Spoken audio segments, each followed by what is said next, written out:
Doctor Jaishankar शाही, BA प्रथम वर्ष, अनिवार्य हिंदी के इस व्याख्यान में आप सबका स्वागत करता हूं। आज हम राष्ट्रकवि मैथिली शरण गुप्त के साहित्य का अवगाहन करेंगे।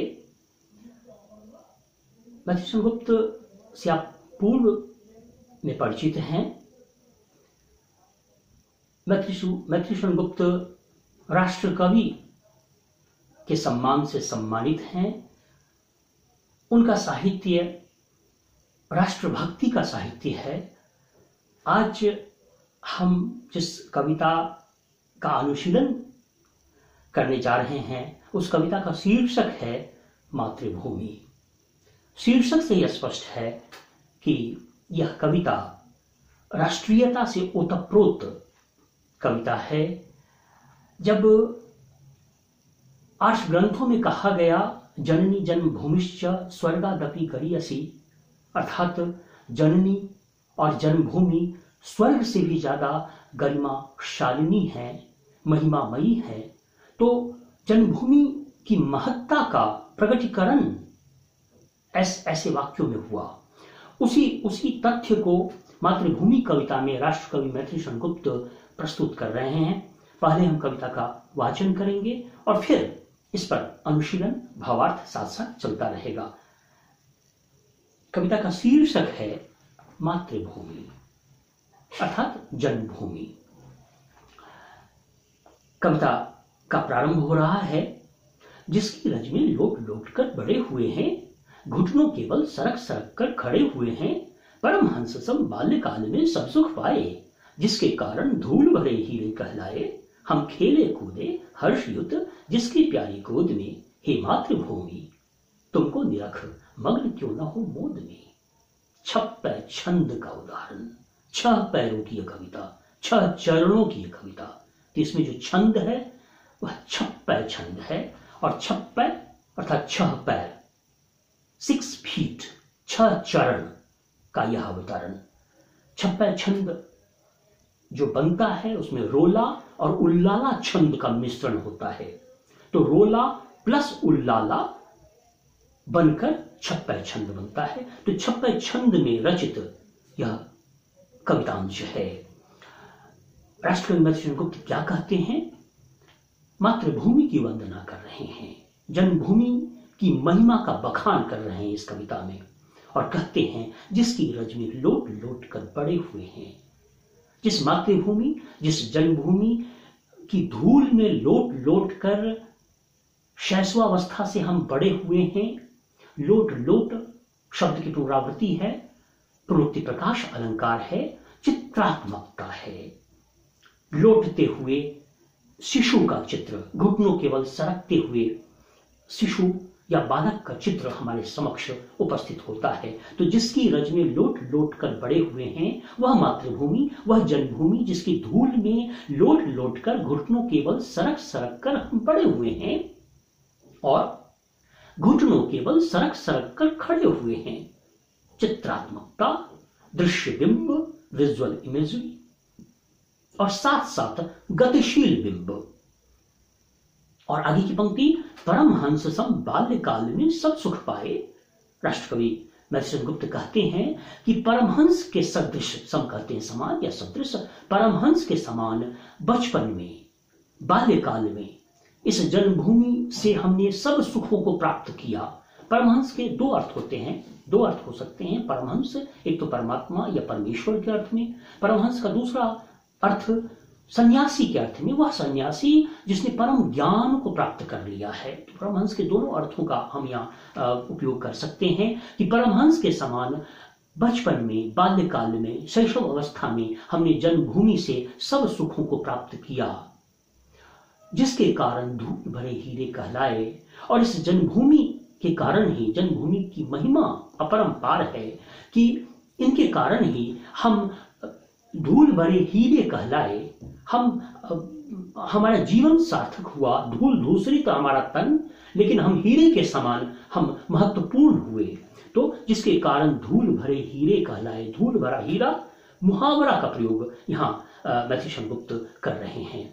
और आगे की पंक्ति, हम खेले कूदे हर्ष युक्त जिसकी प्यारी गोद में। यह जो मातृभूमि की प्यारी गोद है, जननी के समान, माता के समान जिसकी गोद है, जिसमें हमने खेला है, हमने क्रीड़ाएं की हैं, हर्षित हो के, उल्लसित हो के, आनंदित हो होकर हम खेले कूदे हर्ष युक्त जिसकी प्यारी गोद में। हे मातृभूमि, मातृभूमि को संबोधित करते हुए राष्ट्र कवि मैथिलीशरण गुप्त जन्मभूमि को संबोधित करते हुए, हे मातृभूमि तुमको निरख मग्न क्यों न हो मोद में। हे मातृभूमि तुमको निरख कर, तुमको अवलोक कर हम मग्न क्यों न हो, तुम्हारे इस नैनाभिराम रूप को देखकर हम आमोदित, प्रमुदित, हर्षित क्यों न हो।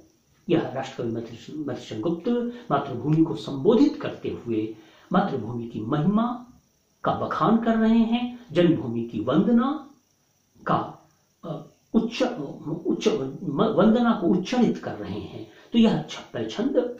अगला जो पद है उसमें देखते हैं, पालन पोषण और जन्म का कारण तू ही, वक्षस्थल पर हमें कर रही धारण तू ही, अभ्रंकश प्रासाद और ये महल हमारे बने हुए हैं अहो तुझी से तुझ पर सारे। हे मातृभूमि जब हम कभी शरण तेरी पाएंगे, बस तभी प्रलय के पेट में सभी लीन हो जाएंगे। वही छप्पय छंद मातृभूमि की वंदना करते हुए, मातृभूमि ने क्या क्या उपकार किया है हम सब पर, उसकी चर्चा राष्ट्र कवि करते हैं। पालन पोषण और जन्म का कारण तू ही, हमारे जन्म का कारण, हमारा पालन पोषण सब तुम्हारी गोद में हुआ है। वक्षस्थल पर हमें कर रही धारण तू ही, और वक्षस्थल पर हे जननी जन्मभूमि, आप वक्षस्थल पर हम सबको शिशुवत धारण की हुई हैं। अभ्रंकश प्रासाद, अभ्रंकश गगनचुंबी, आसमान को चूमने वाले ऊंचे ऊंचे जो प्रासाद हैं, महल हैं, अट्टालिकाएं हैं, और ये महल हमारे जो महल हैं, जो आसमान को छूते हैं, ऊंचे ऊंचे हमारे जो महल हैं, राष्ट्र कवि कहते हैं बने हुए हैं अहो तुझे से तुझ पर सारे। हे जन्मभूमि तुझ पर ही ये सारे के सारे जो गगनचुंबी महल हैं, प्रासाद हैं, वे बने हुए हैं। हे मातृभूमि जब हम कभी शरण तेरी पाएंगे, बस तभी प्रलय के पेट में सभी लीन हो जाएंगे। बहुत ही सहज सुबोध शैली में राष्ट्र कवि मैथिलीशरण गुप्त मातृभूमि की महिमा का, मातृभूमि ने जो हम सब पर उपकार किया है, उसकी चर्चा कर रहे हैं कि मातृभूमि को संबोधित करते हुए राष्ट्र कवि कहते हैं कि जब हम कभी शरण तेरी पाएंगे, बस तभी प्रलय के पेट में सभी लीन हो जाएंगे। हे मातृभूमि हम सब शरणागत हैं, तुम्हारे संरक्षण में ही हम सब सुरक्षित हैं, और जिस दिन तुम्हारा शरण हम सबको न मिलेगा, तो हम सब प्रलय के पेट में लीन हो जाएंगे, तिरोहित हो जाएंगे।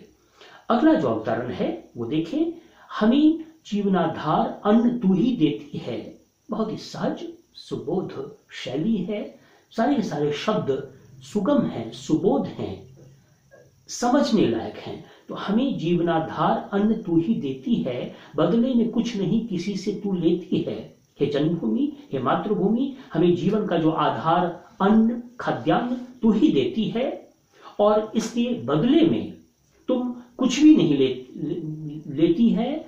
निस्वार्थ तुमने हम सब पर उपकार किया है। हमें जीवनाधार अन्न तू ही देती है, बदले में कुछ नहीं किसी से तू लेती है। श्रेष्ठ एक से एक विविध द्रव्यों के द्वारा पोषण करती प्रेम भाव से सदा हमारा। हे मातृभूमि उपजे न जो तुझसे कृषि अंकुर कभी, तो तड़प तड़प कर जल मरे उदरानल में हम सभी। मातृभूमि से, जन्मभूमि से हमें जो अन्न मिलता है, जिससे हमारी क्षुधा की पूर्ति होती है, हमारी भूख परिशांत होती है, उसकी चर्चा राष्ट्र कवि मैथिलीशरण गुप्त इसमें करते हैं कि एक से बढ़कर एक श्रेष्ठ विविध द्रव्य तुमसे प्राप्त होते हैं, और हम सब का पोषण प्रेम भाव से सदा सर्वदा तुम करती हो। और संबोधित करते हुए मातृभूमि को, जन्मभूमि को मैथिलीशरण गुप्त कहते हैं, हे मातृभूमि उपजे न जो तुझसे कृषि अंकुर कभी। अगर तुम्हारी शस्य श्यामला जो धरती है, उसमें अगर कृषि न हो, खाद्यान्न उत्पन्न न हो, तो तड़प तड़प कर जल मरे उदर अनल में हम सभी। उदर अनल, उदर कहते हैं पेट को, अनल कहते हैं आग को। पेट की आग से अर्थात भूख से हम सब तड़प तड़प कर मर जाएंगे अगर तुम्हारी सस्य श्यामली इस धरती में खाद्यान्न उत्पन्न न हो तो जन्मभूमि किस प्रकार से लालन पालन करती है हम सबको, हम सबका किस प्रकार से पालन पोषण करती है, उसकी चर्चा राष्ट्रकवि मधुसूदन गुप्त इस कविता में करते हैं। राष्ट्रीयता का स्वर है, राष्ट्रभक्ति का स्वर है। जयशंकर प्रसाद ने भी जन्मभूमि भारत की महिमा का बखान किया था जब उन्होंने गाया, अरुण यह मधुमेह देश हमारा, जहां पहुंच अनजान क्षितिज को मिलता एक सहारा, अरुण यह मधुमेह देश हमारा। आज इसी वक्तव्य के साथ मैं अपनी वाणी को विराम देता हूं।